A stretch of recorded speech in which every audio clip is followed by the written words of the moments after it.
நீங்கள் எந்த டென்ஷனும் ஆகாமல் மார்னிங் வந்து லஞ்ச் பாக்ஸ் ரெடி பண்ணுறதுக்கு நான் ஒரு சூப்பரான ஒரு டிப்ஸ் சொல்கிறேன். நான் சொல்கிற சில திங்ஸ்லாம் நீங்கள் ஸ்டோர் பண்ணி வச்சுட்டிங்கன்னா எந்த பிரச்சனையும் இருக்காது. ரிலாக்ஸாக நீங்கள் சமைக்கலாம். டிப்ஸ் என்னன்னு சொல்கிறேன் கேட்டுக்கோங்க. ஒயிட் சன்னா, பிளாக் சன்னா, ஒயிட் பட்டாணி, க்ரீன் பட்டாணி, காராமணி, சோயா பீன்ஸ் இது எல்லாத்தையுமே நீங்கள் வாங்கி ஸ்டோர் பண்ணி வச்சுக்கோங்க. இது வந்து ஓவர் நைட் வந்து நீங்கள் அப்பப்போ ஒரு பாக்கெட்டாக எடுத்து நீங்கள் ஊற வச்சுட்டிங்கன்னா மார்னிங் நீங்கள் எந்திரிக்கும் போது இதில் நீங்கள் புலாவ் பண்ணலாம், பிரியாணி பண்ணலாம், குருமா பண்ணலாம், கிரேவி பண்ணலாம். இந்த மாதிரி நிறைய உங்களுக்கு ஐடியாஸ் உங்களுக்கே வரும். ஈஸியாக நீங்கள் செஞ்சு கொடுத்துடலாம். எந்த டென்ஷனுமே இருக்காது. நான் இதில் இந்த ஒயிட் பட்டாணியில் வந்து கிரேவி செய்கிறதா இருந்தால் நிறைய மசாலா ஐட்டம் சேர்க்கணும். நான் என்னென்ன மசாலா இதில் சேர்த்துருக்கேன் அப்படிங்கிறத அந்த டிஸ்கிரிப்ஷனில் கொடுக்குறேன், செக் பண்ணி பார்த்துக்கோங்க. வெங்காயம் வதங்குற டயத்தில் சப்பாத்திக்கு மாவு பிசைஞ்சு சப்பாத்தியும் போட்டு முடிச்சாச்சு. சென்னாவை வந்து ஆற விட்டு வச்சுருக்கிறேன். லாஸ்ட்டாக வந்து பேஸ்ட் மாதிரி அரைச்சி அதில் சேர்த்துக்கிறதுக்காக.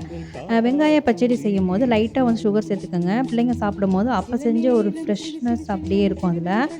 இந்த சைடு வந்து அரைச்ச அந்த விழுதெல்லாம் சேர்த்துட்டு லாஸ்ட்டாக பட்டர் சேர்த்து அடுப்பை ஆஃப் பண்ணிடலாம்.